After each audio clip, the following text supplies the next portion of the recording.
좋은 무화과라는 제목으로 하나님 말씀 나누겠습니다. 2년 정도 우리가 답답한 설날 구정을 맞이하는 것 같습니다. 2020년도는 코로나 처음 일어날 시기니까 안 그랬을 것 같고, 작년하고 올해는 또 어느 정도는 이제 모임의 그 유연성을 좀 허락이 되어서 여기저기 또 흩어지고 또 모이실 텐데, 오가는 곳에 하나님께서 함께 하시고 있는 자리마다 하나님의 은혜가 있기를 바랍니다. 피해야 될 것이 두 개 있습니다. 모이면은 어찌됐건 말하게 되는 거, 부정적인 말들, 또 서로 듣기에 불편한 말들은 여기까지 올라오는 말이어도 좀 참으시고 덕담하듯이 좋은 하나님의 은혜의 말을 나눌 수 있기를 바라고, 또 한 가지는 정치 얘기 피하시기를 바랍니다. 누구를 뽑냐 마냐, 9사람이 한 사람을 편들어도 그 중에 퍽퍽한 사람, 다른 편 한 명 꼭 있어요. 그 사람 꼭 상처받게 되어 있습니다. 그러니까 서로에게 위로가 되고 좋은 말들 나누시고, 어찌됐건 모이는 곳곳마다 또 하나님의 위로와 평강이 있기를 바라겠습니다. 오늘 본문은 남유다가 멸망하기 직전에 역사적인 배경을 가지고 있습니다. 그 당시에 바벨론이라는 나라가, 지금의 이라크죠. 이라크의 선조들이 바벨론 사람들입니다. 바벨론 제국이 형성화되어지는 그런 과정 가운데에서 점점 세력을 넓혀가면서 주변 나라들을 속국으로 만드는 그러한 과정 가운데 있었는데, 이스라엘이라고 할지라도 남유다라고 할지라도 이 큰 역사의 흐름을 거스릴 수가 없는 것이에요. 그래서 이 바벨론 사람들에 의해서 3차에 걸쳐서 침입을 받습니다. 1차는 BC 605년에 이제 그 사람들이 처음 이제 남유다를 쳐들어오게 되어지죠. 그래서 다니엘과 그 나라의 최고 유력한 사람, 지도자들을 포로로 잡아가게 되고, 2차는 597년, 8, 9년 정도 지난 다음에 두 번째로 쳐들어와가지고 우리가 잘 아는 에스겔과 또 1만 명의 사람들 사이에 유력한 사람들을 포로로 잡아가게 됩니다. 그리고 세 번째로 586년에 이제 쳐들어와서 남유다는 멸망하게 되는 것이죠. 멸망하면서 남유다의 마지막 역사는 피해 역사가 되고 부끄러움의 역사가 되는 거예요. 마지막 왕이 시드기야 왕 아닙니까? 그 왕 앞에서 자기 아들들이 죽임을 당하고, 자기는 두 눈이 다 뽑혀져서, 두 눈이 뽑혀졌다라는 말은 이제는 그 인생이 뭘 할 수 있는 인생이 못 된다라는 거예요. 백성들 앞에서 왕인데 그렇게 처참하고 부끄러운 모습으로 쇠사슬에 묶여가지고 먼 땅, 이라크 땅까지, 바벨론 땅까지 포로로 잡혀가며, 대부분의 사람들이 그렇게 포로로 잡혀가게 되어지죠. 그러면서 남유다가 멸망을 하게 됩니다. 본문은 이 두 번째 바벨론의 침략 때를 배경으로 하고 있습니다. 에스겔과 1만 명의 사람들이 잡혀갔을 때이죠. 그래서 1절에 보면 이렇게 말씀합니다. 바벨론의 느부갓네살 왕이 유다 왕 여호야김의 아들 여고냐와 유다 고관들과 목공들과 철공들, 그러니까 대부분의 기술자들, 쓸모 있는 사람들, 이런 말입니다. 예루살렘에서 바벨론으로 옮긴 후에 여호와께서 여호와의 성전 앞에 놓인 무화과 두 광주리를 내게 보이셨는데, 이렇게 1절을 시작하고 있습니다. 바벨론의 느부갓네살 왕이 유다의 누구 때에 라고 얘기합니까? 유다의 여고냐와 유다의 고관들, 그리고 여러 기술자들 이라고 얘기를 합니다. 다 바벨론으로 끌고 갔을 때에 2차 침입 때를 얘기하는 것이죠. 여고냐는 여호야김이라고 말하기도 하고 여고니야, 다 같은 이름입니다. 그때 하나님께서 예레미야에게 환상을 보여주십니다. 어떤 환상을 보여주십니까? 두 모아바 강주리를 보여주는 거죠.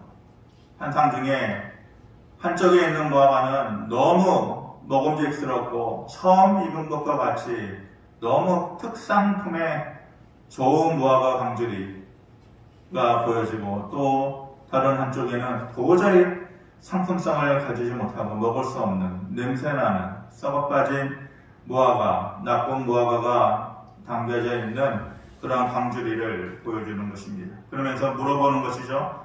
예레미야야, 네가 무엇을 보느냐 했더니 본 그대로를 여차여차 제가 이것을 봅니다. 그 환상의 의미는 모르겠지만 예레미야가 대답했을 때에 하나님께서 그 환상의 의미를 말씀해 주십니다.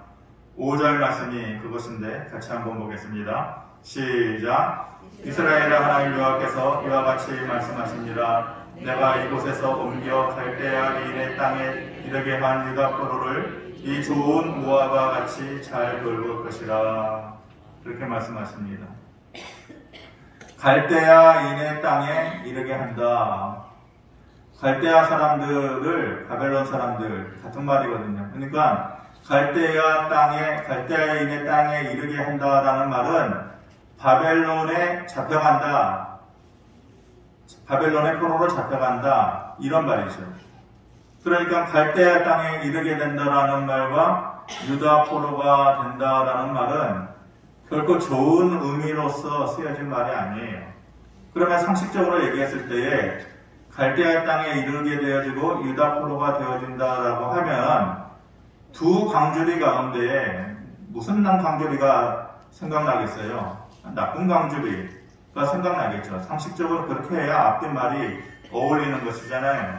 그런데 하나님께서 뭐라고 하십니까? 그들을 좋은 무화과다 라고 부르고 내가 그들을 돌볼 것이다, 이렇게 얘기합니다. 앞뒤가 안 맞는 것이죠. 남의 땅에 포로로 끌려가고 거기에서 고생하는데 그런 나쁜 무화과지 왜 좋은 무화과냐. 그들의 모습이 상품성도 없어지고 그래서 다른 사람들의 조롱과 비난을 받는 그런 모습, 그것이 생각나는데, 근데 정반대라는 거. 너희가 좋은 무화과다, 이렇게 얘기해요. 그 이유가 무엇이냐? 6절에 보니까 내가 그들을 돌아보아 좋게 하여 다시 이 땅으로 인도하여 세우고 헐지 아니하고 심고 뽑지 아니하겠고, 이렇게 말씀합니다. 내가 그들을 돌아보아, 이렇게 말씀합니다. 사람들은 끌려가는, 갈대아인의 땅으로 끌려가는, 쇠사슬에 묶여서 두 눈이 뽑히고 그리고 그 뒤를 힘없이 쫓아가는 백성들의 모습을 보면서 남아있는 사람들, 남유다 땅에 남아있는 사람들은 저들은 하나님의 저주를 받아서 저렇게 된 사람이야. 불쌍하게 저 사람들은 끌려가고 재수 없어서 저렇게 남의 나라에 끌려가게 되는 것이야. 그렇게 말하는데 전혀 상관없다. 그런데 하나님은 뭐라고 해요? 너희가 뭐라고 하든, 세상 사람들이 뭐라고 하든, 세상 사람들이 뭐라고 비난하고 손가락질하고 너희를 향해서 조롱을 하든 상관없다는 거예요. 내가 그들을 돌아보아서 다시 좋게 하시겠다, 이렇게 말씀하십니다. 그리고 그들을 하나님의 손으로 인도하고 다시 세워주고 곱게 다시 심어주고 그리고 다시 뽑히지 않도록, 다시는 뽑히는 인생이 되지 않도록 하나님께서 돌보아 주시겠다고 말씀하십니다. 이 정도만 되면 하나님께서 이렇게 생각해 주시고 이렇게 붙잡아 주시는 인생이라면 축복의 인생 아니에요. 이 정도면은 더 바랄 것이 있겠어요. 그런데 하나님께서 꼭꼭 감추어 둔 비장의 약속의 말씀이 있어요. 그리고 최고의 약속으로 덤으로 주시는 말씀이 7절 말씀이에요. 내가 여호와인 줄 아는 마음을 그들에게 주어서 그들이 전심으로 내게 돌아오게 하리니 그들은 내 백성이 되겠고 나는 그들의 하나님이 되리라, 이렇게 말씀합니다. 여러분들은 말씀을 들을 때에 6절의 말씀으로 나는 여기가 좋사오니 이것으로 만족하오니 그러시겠죠. 하나님께서 나를 곱게 다시 심어주시고 다시는 뽑히지 않도록 하시고 나를 돌아보시어서 다시 세워주시고, 그런데 그것보다도 더 귀한 말씀은 이 7절 말씀이에요. 여호와인 줄 아는 마음을 그들에게 주어서 그들은 내 백성이 되고 나는 그들의 하나님이 되리라. 하나님의 숙제가 이거거든요. 하나님의 최대 관심사요, 하나님의 최대 고민이요, 하나님의 최고의 숙제가 바로 이거예요. 하나님께서 이루시고자 하는 것이 이거예요. 최종적으로 구약부터 신약까지 이르는 총망라에서 하나님의 제일 되는 목적이 뭐냐? 너희는 내 백성이 되고 나는 너희의 하나님이 되는 것, 다시 되는 것. 이스라엘 백성들이 애굽에서 430년 종노릇을 하고 그들을 다시 끄집어내서 오랜 기간 40년 동안 광야 생활을 거치게 하고 끝끝내 가나안 땅으로 그들을 들이시고 그 가나안 시대가 끝나는 무렵에 왕정 시대를 시작하면서, 그리고 구약의 역사가 끝이 나고 신약의 역사로 들어오면서 예수 그리스도의 시대가 시작이 되고 초대교회가 시작되고, 그 무수한 시간의 흐름 가운데에서 달라진 것이 뭐냐? 처음의 시작은 그거였어요. 그들이 하나님 나라의 백성이 되고 하나님은 그들의 여호와가 되었어요. 그런데 시간이 흘러 그들은 하나님 나라의 백성이 안 되는 거예요. 그리고 그들의 입에서 하나님은 유일하신 나의 하나님이요 우리의 여호와이십니다 라는 마음이 사라지는 거예요. 그러니까 그 무수한 시간의 흐름 가운데에서 하나님께서 숙제로, 최대의 과제로 하나님의 마음에 있는 가장 큰 계획과 뜻으로 담고 있었던 것이 이것을 이루고자 하는 거예요. 하나님의 마음은 오직 한 가지 이거예요. 너희가 다시 내 백성이 되고 너희의 입에서 내가 너희의 여호와라 라고 불리워지는 것. 하나님의 최대 고민이 이거예요. 그런데 하나님께서 이제 그것을 이루어 주시겠다라고 하시는 거예요. 그런데 무엇을 통해서 그 큰 일을 이루어 주시겠다라고 하는가? 내가 여호와인 줄 아는 마음을 그들에게 주어서, 조건이 그거예요. 내가 여호와인 줄 아는 마음이 그들에게 있어서 하나님께서 그 마음을 그들에게 주어서라고 얘기해요. 그러니까 하나님께 누구라도 하나님 앞에 나아가는 자라면, 그리고 하나님의 그 능력을 받고 싶은 자라면, 하나님의 그 은혜를 누리고 싶은 자라면 누구라도 이것이 있어야 한다. 그것이 무엇이냐? 그가 여호와인 줄을 아는 마음. 그것이 있어야 해요. 하나님의 최고의 과제도 이것이 있어야만 이루어집니다. 그리고 하나님께 나아가는 우리의 모든 모습도 이것이 있어야만 하나님 앞에 나아갈 수 있는 거예요. 포로로 잡혀간 사람들이 그들의 삶에 지금까지 하나님께서 계신 줄 몰랐나요? 여호와를 아는 마음이 그들에게 없었어요? 아니죠. 조상 때부터 수천 년 이어오면서 그 마음이 왜 없었겠어요? 하나님을 아는 마음이 있었죠. 그런데 포로로 가기 전에 남유다의 땅에 있을 때에는 하나님인 줄 알았는데 전혀 간절하지 않아요. 그 마음에 하나님을 아는 마음이 있냐? 전혀 그렇지 않았어요. 마치 지나가는 사람 중에, 우리가 길거리에서 지나가는 사람 중에 나 저 사람 알아. 나 저 사람 얼굴 알지. 그렇게 말하는 것과 똑같아요. 우리가 하나님을 믿는다고 하는 것이 마치 남유다 땅에 남아있는 그 사람들의 믿음과 같아요. 어쩔 때는 큰 회사를 다니는 사람들은 회사 1층 로비에서 오고 가는 많은 사람들을 만나겠죠. 그럴 때 누군가가 야, 저 사람 참 대단한 사람이야. 그럴 때 고개를 돌려서 보면서 나 저 사람 알아. 너 저 사람을 안다고? 어떻게 아는데? 우리 옆 부서 사람이야. 저 사람 어떤 사람인데? 어떤 사람이냐고? 그건 잘 모르겠는데. 나 저 사람 알아. 어떻게 아는데? 우리 옆 부서에 있다니까? 그럼 저 사람 어떤 사람인데? 글쎄, 우리가 그렇게 하나님을 믿는, 하나님을 아는 마음이라는 것이, 우리가 가지고 있는 하나님의 아는 마음이라는 수준이라는 것이 바로 그 깊이가 바로 나 하나님을 알아. 알아. 남유다 사람이 그랬다니까요.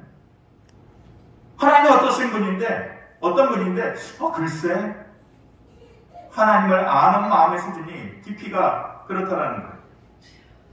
그러다가 그들이 바벨론의 포로로 잡혀간 것이죠. 가서 보니까 집 떠나온 인생이 어떻겠어요? 고달픈 인생, 슬프고 고통스럽고 피곤한 인생. 그러면서 그들의 마음 가운데 생겨나게 된 것이 바로 이 마음이에요. 하나님을 아는 마음이 생겨나요. 남유다 땅에 있을 때에는 하나님 알아? 알아. 어떤 분인데? 글쎄 이랬는데 집 떠나와서 70년 바벨론 포로 생활을 하면서 비로소 그 마음이 생겨났다는 거예요. 하나님을 아는 마음이 생겨났다는 거죠. 고달픈 하루의 삶을 살아가는 하루의 첫 시간에 남유다에 있을 때는 하나님 찾는 일이 없었어요. 그저 즐기기에 급급했어요. 자기의 창고를 늘리는 데 급급했어요. 거기에서 즐거움을 찾았어요. 아침에 하나님을 찾는 마음, 그런 마음이 없었어요. 그런데 이제는 저절로 그 마음에 그 가난함이 생긴 거예요. 간절함이 생긴 거예요. 그래서 하나님을 찾고 의지하는 마음이 생겨난 것이, 이것이 하나님을 아는 마음이에요. 이런 하나님을 아는 마음이 있는 자들에게 내가 그들을 곱게 다시 심어주고 다시 세워주실 것이다, 이렇게 말씀하시는 거예요. 여러분, 우리가 하나님을 안다라고 말하는 정도가 어떤 정도이죠? 나 저 사람 알아, 알지, 어떻게 아는데, 어떤 사람인데 라고 말하면 뭐라고 얘기할 수 있겠어요? 그 모습으로 우리가 하나님을 섬긴다라고 얘기하고 있지 않는가요? 내 모습이 그런 모습 아닌가요? 반면에 바벨론 땅에 포로로 잡혀간 사람들 말고 남유다 땅에 잡혀가지 않고 남아있던 사람들이 있었어요. 그들은 자기들이 오히려 재앙을 피한 사람들이다, 그렇게 생각했어요. 끌려가는 사람들을 보고 하나님의 저주를 받아가지고 끌려간다라고 착각하는 사람들이었어요. 8절에 보니까 여호와께서 이와 같이 말씀하시니라. 내가 유다의 왕 시드기야와 그 고관들과 예루살렘의 남은 자로서 이 땅에 남아있는 자와 애굽 땅에 사는 자들을 나빠서 먹을 수 없는 이 나쁜 모아가 같이 버릴 것이다, 이렇게 얘기합니다. 그들은 말하기를, 야, 저 사람들 쇠사슬에 끌려서 잡혀가네? 고통스러운 시간을 보내네? 잘못 살아서 그래? 믿음 생활 잘못해서 그래? 하나님께 저주받고 심판받아서 그래?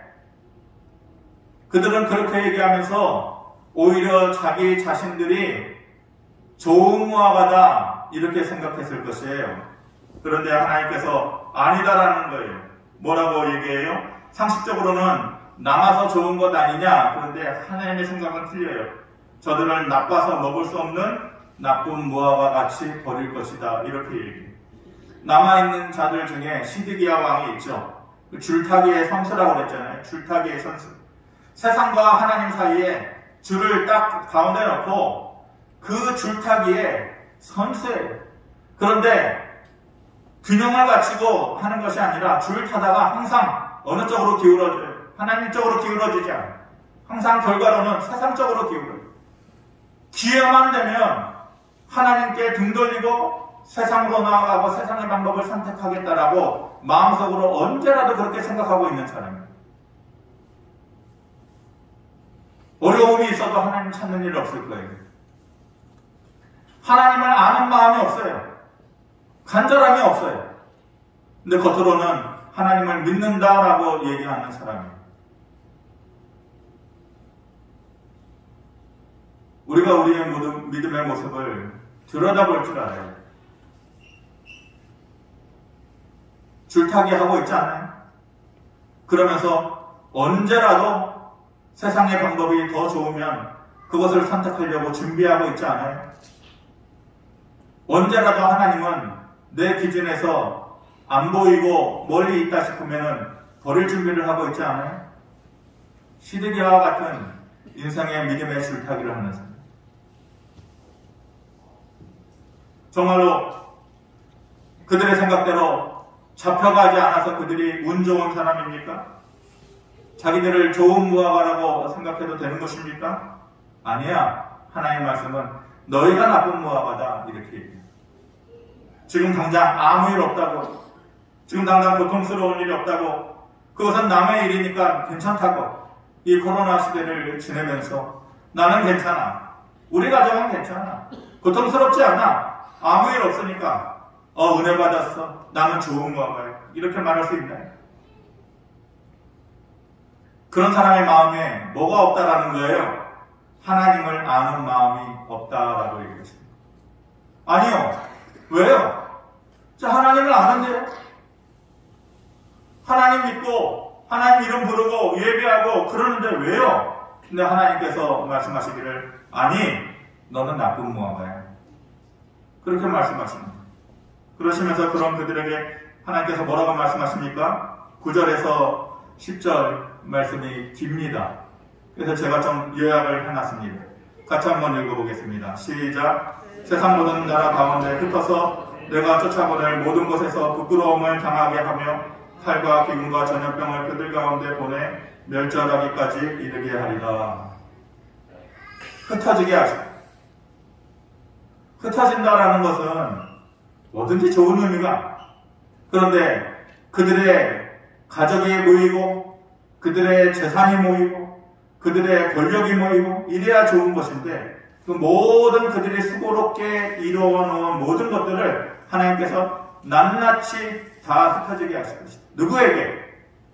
하나님을 아는 마음이 있다라고 했지만 정작은 없는 자들, 그런 자들을 흩어지게 하시고, 흩어진 곳에서, 쫓겨간 곳에서도 그들을 부끄럽게 하실 것이며 점점 심화되는 것이죠. 그래도 남은 자들이 있을 거 아니에요. 흩어졌는데, 흩어져서 가보니 그곳에서도 그 사람이 부끄럽고, 그러다가 남은 자들이라면 칼과 전염병에 너희를 멸절하기까지. 그러니까 한 번으로 끝내는 것이 아니라 하나님께서 너희가 멸절되기까지 도저히 피할 수 없는 고난으로 하나님께서 그들을 치시겠다 이렇게 말씀하십니다. 하나님께서 마음 먹으면 피할 수 없어요. 하나님께서 붙잡아 주시겠다라고 하면 일어나는 거예요. 근데 하나님께서 마음 먹으시고 치시겠다라고 하면 피할 수가 없는 거예요. 흩어지는 삶이 되고, 흩어져서도 부끄러운 삶이 되고, 그래서 결국은 이제 결국 피했나 보다 하는데 끝내 그 땅에 칼과 전염병으로 멸절하기까지 하나님께서 그 손을 끊지 않으시면 넘어지는 거예요. 넘어질 수밖에 없는 삶이 되는 거예요. 코로나를 겪으면서 주변을 보면 다 힘든 것 같지는 않아요. 오히려 코로나 시대에 더 잘 되는 사람들도 있더라고요. 더 좋은 사람들도 있어요. 얼마 전에 얘기 들어보니까 강남 쪽에서 그 뭐라 그래요? 배달하시는 분들 있잖아요. 라이더라고 그러죠. 그 사람들은 한 달에 수입이 1,200만 원, 1,300만 원 된다. 배달을 많이 하죠.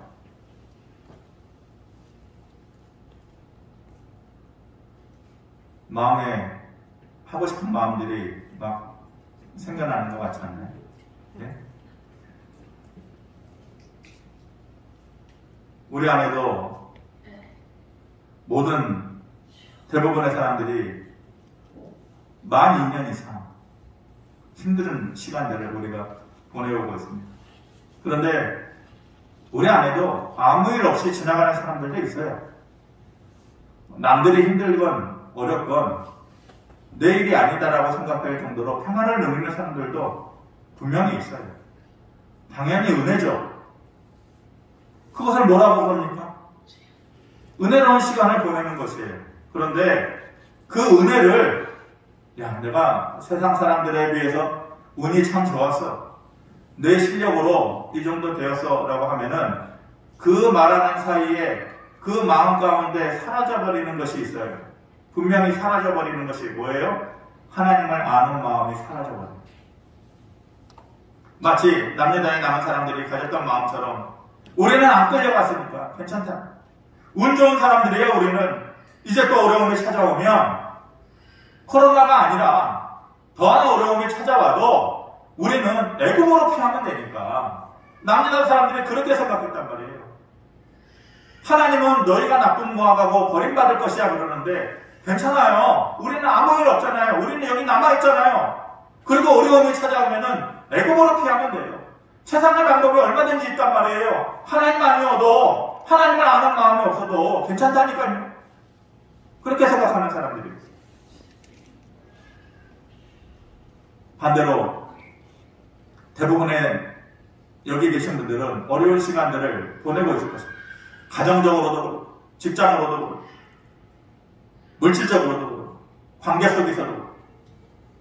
바벨론을 끌려가는 그들에게 하나님께서 뭐라고 하셨어요? 아니야, 너희는 좋은 모아바야. 내가 너희를 돌아볼 것이야. 내가 너희를 세우고 다시 뽑지 않을 거야. 그렇게 하신 말씀을 여러분들이 마음속에 기억하시고 위로받으시기를 바랍니다. 대부분은 어려운 사람입니다. 마치 바벨론 땅에 끌려가는 그런 심정의 사람들이 있거든요. 그런데 하나님께서 그들을 향해서 아니야, 너희가 그럴 때에 너희 안에 생겨나는 나를 아는 마음, 하나님을 아는 마음을 너희가 가져라 있고, 그러면 내가 너희를 다시 돌아보아 곱게 다시 심어주고 뽑지 않을게, 이렇게 말씀하십니다. 물질적으로 어려워지고 가정적으로 어려워진 그런 분들이 있다면 이 하나님의 말씀을 깊게 간직하고 기억하시기를 바랍니다. 어떤 목사님이 그 교회 집사님에 대해서 얘기하는 걸 들었어요. 그 집사님이 코로나 시대를 겪으면서 작은 사업체를 하는 너무너무 힘겨워졌다. 대부분의 사람들, 사업하는 사람들이 어렵겠지만 직원들 월급을 제대로 주지 못해서 한 사람 빠져나가고, 또 결국은 남아있는 사람들 그 생계도 책임져 주지 못하고, 거래소가 다 끊기고, 수금은 되지 않고, 부채는 점점 늘어나고, 이 잠이 오겠어요. 근데 이 사람이 새벽마다 자는 둥먼둥 하면서 잠이 깨는데, 이 코로나로 인해서 경제적인 어려움 때문에, 사람들과의 어려움 때문에 깨는 게 아니었다는 거예요. 저는 그런 줄 알았는데 그것 때문에 깨는 게 아니더라는 거예요. 이 사람이 그 목사님께 얘기하기를, 목사님, 제가 잠을 못 자요. 새벽마다 제가 깨어나고 잠을 못 자는데, 그래서 목사님은 어려워가지고 이런 줄 알았겠죠. 근데 그게 아니더라는 거예요.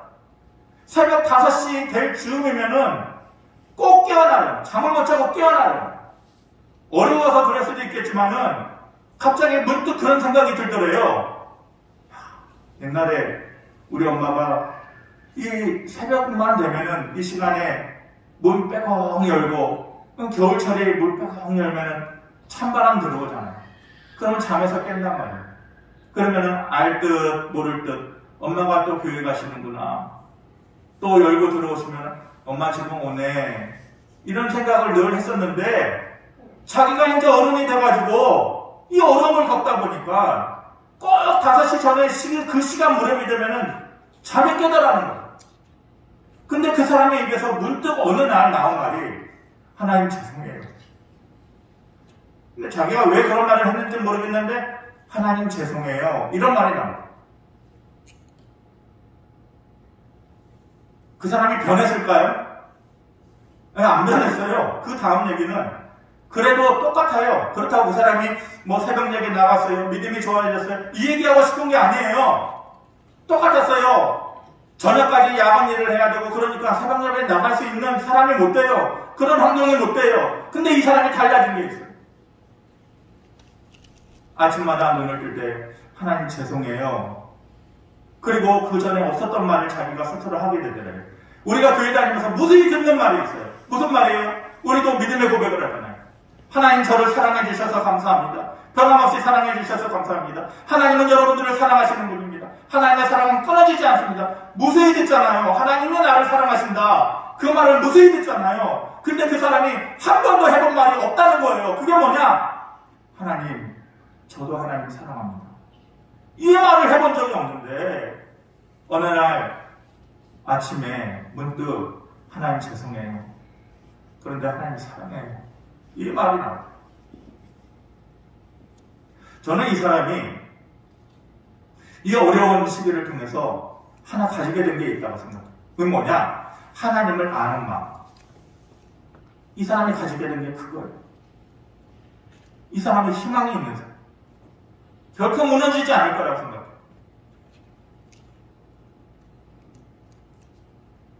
우리 중에 이러한 고백을 해야 하는 사람이 있지 않겠어요? 하나님 죄송해요. 그런데 하나님, 저도 하나님 사랑합니다. 제가 지금 겪는 고통, 이 어려움, 그 의미는 잘 모르겠지만 시간이 지나면 알겠죠? 하나님, 저를 도와주세요. 이런 마음이 하나님을 아는 마음. 이렇게 하나님을 아는 마음이 저와 여러분들에게 다시 회복되어지기를 바랍니다. 그래야 하나님께서 너희를 돌아보아 곱게 너희의 자리에 다시 심어주고 다시 뽑히는 일이 없을 거야. 이 말이 그래야 우리의 말이 되는 것입니다. 기도하겠습니다. 아버지 하나님, 우리가 생각했을 때 우리는 나쁜 무화과입니다. 그런데 좋은 무화과가 될 자격이 없는데 하나님께서 아니야, 좋은 무화과야 라고 우리에게 말해주는 것은 우리 안에 하나님을 아는 마음이, 진짜 마음이 있기 때문이라 하십니다. 우리 안에 그 마음이 없었다면 다시 간직할 수 있도록, 다시 찾아낼 수 있도록 성령님 도와주셔서 우리가 할 수 없는 삶의 부분들마다 하나님의 손길로 다시 한번 되어지는 능력을 허락하여 주시옵소서. 예수님의 이름으로 기도하옵나이다. 아멘.